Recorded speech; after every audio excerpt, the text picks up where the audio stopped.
Little story time for you guys. So the first time I ever left California, I moved to Texas as a kid. I was 19, but the one thing I remember about Texas was Texas writes their name on everything, so you remember where you're at. So when you go to like Burger King, it's not the Whopper, it's the Texas Whopper. When you go to Chevy, it's not the Silverado, it's the Texas Silverado. And they do that because you always forget where you're at. I figured it out. I didn't know where I was. I was like, oh, I'm in Texas. Thank you for reminding me. And they let you know, the Whopper isn't just the Whopper, it's a little bit bigger than the California Whopper. That's why it's the Texas Whopper. I don't know why the Silverado is called the Texas Silverado. It didn't look much bigger. But they also put their name on Mexican food. Now, I'm from California, so Mexican food is amazing here. It's like, it's one of the best things ever. But when you go to Texas, it's not even food. Like, I don't know what you call it. Tex-Mex is like, it's fitting because it's like, what even is that? You know what I mean? Like, it's terrible. Terrible. So I learned, if I leave California, I don't trust food anymore, because that was horrible. I still remember it.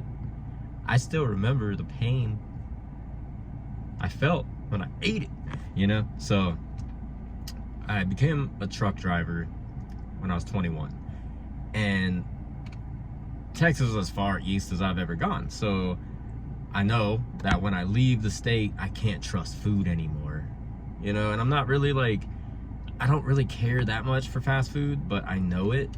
And, you know, McDonald's is McDonald's, and In-N-Out is good, but once I leave, I know it's gone forever. Now it's everywhere, but back then it wasn't.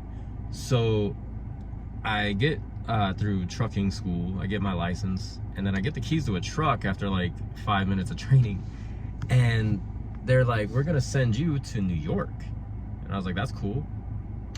I don't know what I'm doing. So they give me a trainer, and they're like, you're gonna meet with your trainer and he'll tell you what to do. So my trainer, he meets with me and he's like, hey, I'm gonna teach you how to do this correctly. All right, you're gonna be a professional. I was like, cool. I'm hungry. I need to make some money. He's like, what we're gonna do is we're gonna run hard for like our first 2 days. He's like, we're gonna stop for fuel. We'll take a shower.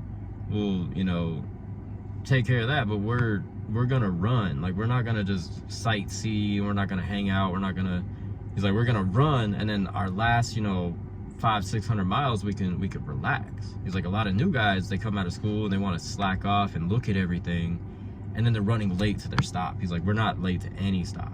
And I was like, that's cool. I was like, so what do we do? He's like, well, we're gonna stop at a grocery store and we're gonna load up, and then that's it. So whatever you get, that's what you get. You know, we don't have time to wait and drive-throughs and stuff like that. We're too big. We can't pull into most places. Get your food. I was like, cool.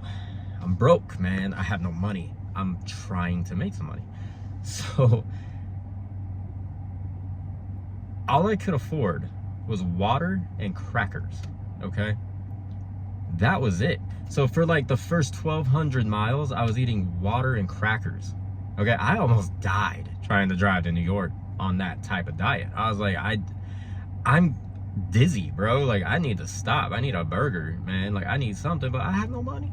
I had like $15, you know what I mean? So finally, man, I was able to take an advance, like up front, and they gave me some money. And I was like, cool. And I stopped, you know, and there was a truck stop, and I saw a little logo, and I was like, it's a star. And I know that star, that's Carl Jr. I know him. I know what I want. They have one good thing on their menu, and I'm gonna get it.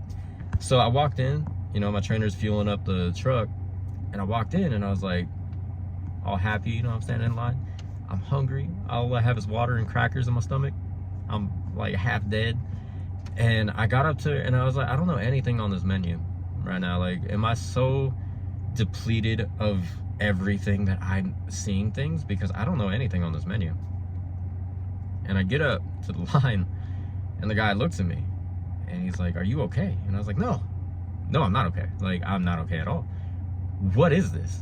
And he's like, what is what? I was like, this. Like, you guys have really nothing on the menu other than one thing, and you took it away. And he's like, what are you looking for? I was like, the Western bacon cheeseburger, man. Like, the only thing worth ordering at this place. He's like, what is that? I was like, don't mess with me, man. Like, I just drove 1,200 miles on water and crackers. Don't do that to me, man. Like, just give me my stuff. Just tell me what you did with it. And he's like, we've never sold anything called a Western bacon cheeseburger. And I was like, what world am I in? Where did I drive to? Because this is Carl Jr., you know? And he looked at me, he's like, this is not Carl's Jr. And I was like, he's like, oh, you're from the West Coast. I was like, what does that have to do with anything? Like, is McDonald's not the same on the East Coast? He's like, no. He's like, on the West Coast, it's Carl's Jr. I was like, no, that little star on your chest, that's Carl, man. Don't tell me that's not Carl. That's Carl Jr.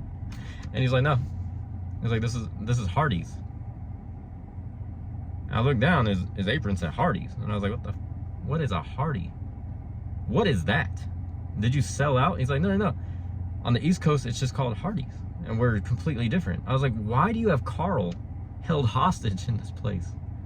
Who are you? Let him go, you know? I was mad. I was like, dude, all I want is my Western bacon cheeseburger. And he's like, it makes sense that they would have that because it's on the West Coast. And I was like, okay. You got me. Let me start over. Let me get the Eastern bacon cheeseburger. And he looked at me for like 10 seconds. And he looked scared to tell me, but he said, we don't have that either. I was like, what do you have? And he said, what is the Western bacon cheeseburger? So I taught him the ingredients. He went back and his manager actually came out and said, I will make that for you. He made it and everybody behind me saw that and they all wanted one. It was like the first time ever that Hardee's made the Western bacon cheese. It was the only thing. And I was like, he's like, I think we're gonna try to put this on the menu. I was like, you should just erase everything else on this menu and only sell these. Sell a Western bacon. You should make a double Western and a triple Western.